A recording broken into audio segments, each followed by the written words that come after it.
Hey everyone, welcome back to the channel and thank you so much for joining me on this series where I read, edit, and break down some of the different personal statements that I personally wrote when I was applying to medical school. If you're just joining us in this series, I'll make sure to leave a link in one of the top hand corners and down in the description below to the rest of the playlist where you'll be able to view some of the other videos that I made breaking down the different personal statements that I wrote. In this video, I'll be talking about the personal statement that I wrote about my experience as a competitive youth volleyball coach. Hopefully this gives you guys some ideas about different principles and themes that you might want to touch on in your own writing. And without any further ado, let's get straight into the reading.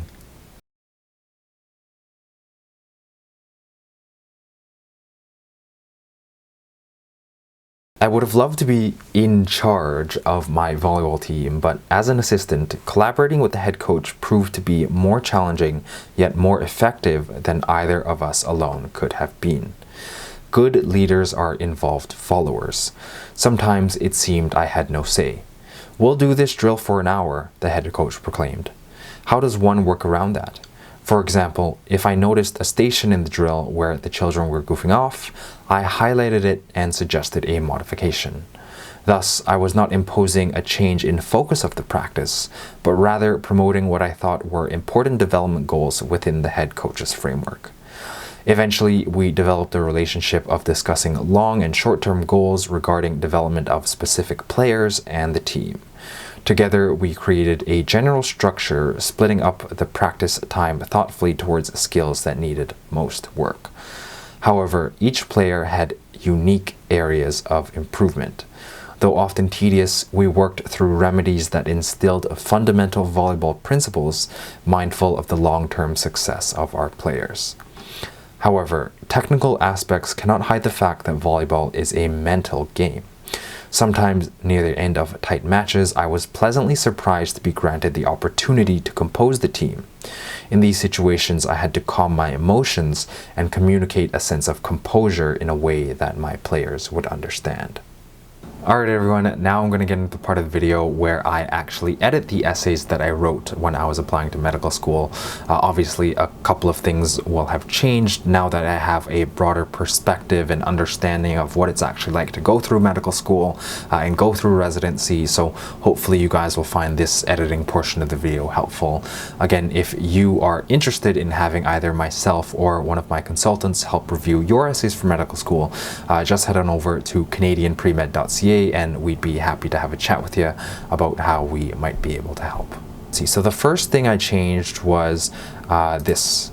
This is where I'm talking about how does one work around that? When my head coach tells me that we're going to do this drill for an hour, and I say, for example, if I noticed a station in the drill where the children were goofing off, I highlighted it and suggested a modification. I just changed that term to unengaged. So if I noticed the station in the drill where the children were unengaged, I highlighted it and suggested a modification because I think that's slightly better wording. I think it really applies in the context of wanting to be a doctor because at the end of the day, when you are a doctor, all the responsibility falls on you for every single decision that you make.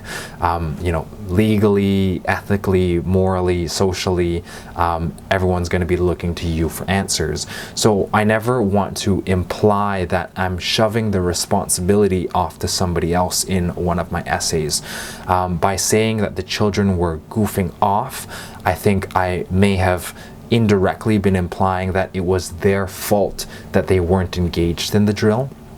And so I just say that the children were unengaged because I'm hoping that that's going to imply in a better sense that the children aren't just mischievous, but that we haven't designed the drill in a way that actually captures their attention to focus on the task at hand. So that's the first change that I made. I deleted this because I think it's a bit repetitive. So however, each player had unique areas of improvement, though often tedious, we work through remedies that instill fundamental volleyball principles, mindful of the long-term success of our players.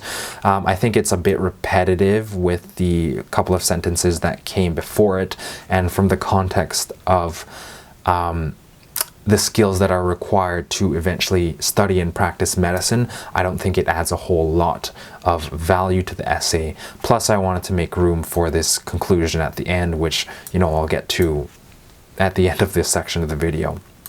I changed aspects to considerations, so however technical considerations cannot hide the fact that volleyball is a mental and emotional game, so I added the mental and emotional, not just mental, because I referenced the emotions at a later part of this paragraph. And then I say, in these situations, I had to calm my emotions and communicate a sense of composure to a group of teenagers who were anxious, excited, frustrated, and exhausted.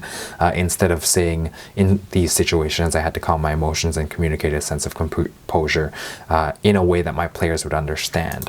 I think the in a way that my players would understand is somewhat redundant, because when you're communicating, your goal is that the other person is going to be able to understand. So I think highlighting that aspect of focusing on the emotions that my team were going through, both at the end of this paragraph and the beginning as well, add more value in terms of drawing out the skills that I took away from this volleyball coaching experience.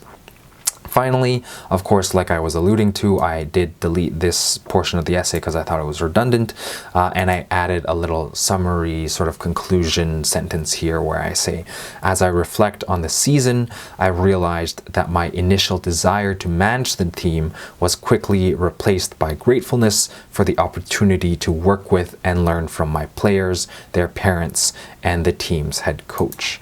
So feel free to pause the video here and read the revised essay as you see fit. I won't sort of waste your time reading the revised essay myself, because I know you guys are more than capable of reading, and I don't want this video to be too long. So I'll just leave that up for you guys to read through if that's going to be of value to you.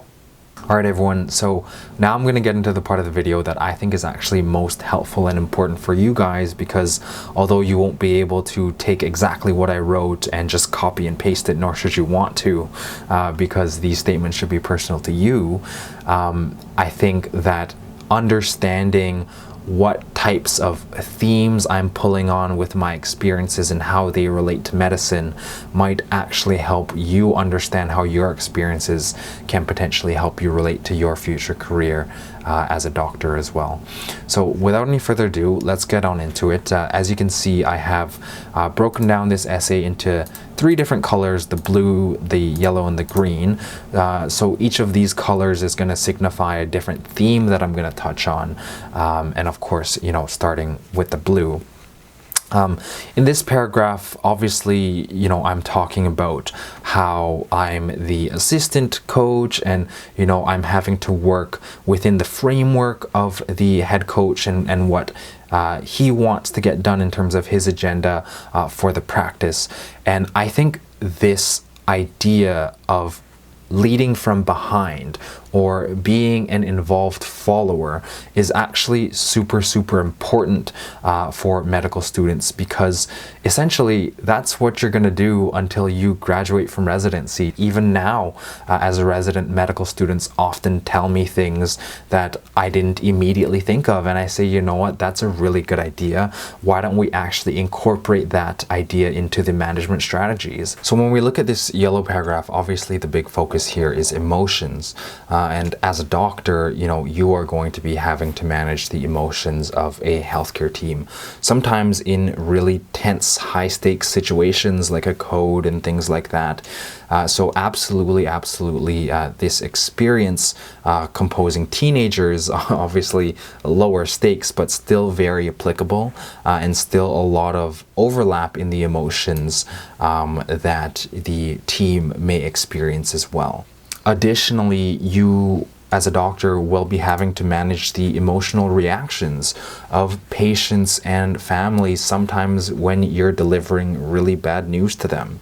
So definitely being able to communicate that you have some sort of experience or some sort of ability to compose a team or really bear the brunt of emotional reactions and helping to ground and redirect people to a task at hand is certainly something that is applicable regardless of the experience that you actually gain those skills from. So when I look at this green paragraph, as I reflect on this season, I realize that my initial desire to manage the team was quickly replaced by gratefulness for the opportunity to work with and learn from my players, their parents, and the team's head coach. What I'm really getting at here is that principle of lifelong learning. There's a saying in medicine that patients are actually our greatest teachers, and so far I found that to be true. There's so much to learn from each individual patient, both scientifically and from a humanistic perspective as well, that if you're able to communicate that through whatever experience you've had, you were able to learn from people who weren't even formally supposed to be teaching you, I think that is a great way to show your humility in that you're willing to consider perspectives from multiple different domains that might be able to one day inform your future practice. So that's really what I'm getting at with this paragraph here, in that yes, you know, the head coach is definitely there, just like the attending physician is there to teach the medical student. The head coach was there to teach me. But I also learned a lot from the players that I was coaching and their parents. You know, the people that you might not expect would have something to teach me. I was still able to take lessons away and, you know, use them to improve my coaching abilities for the next season. As always, I'll leave a link to the full playlist where you can watch me break down my other personal statements in one of the top hand corners and down in the description box below. If you are applying to medical school this year and would like either myself or one of my consultants to help review your personal statements, we would be honored to help. Just head on over to canadianpremed.ca and you can learn all about our services on the website. Thanks so much, guys. Happy writing and take care.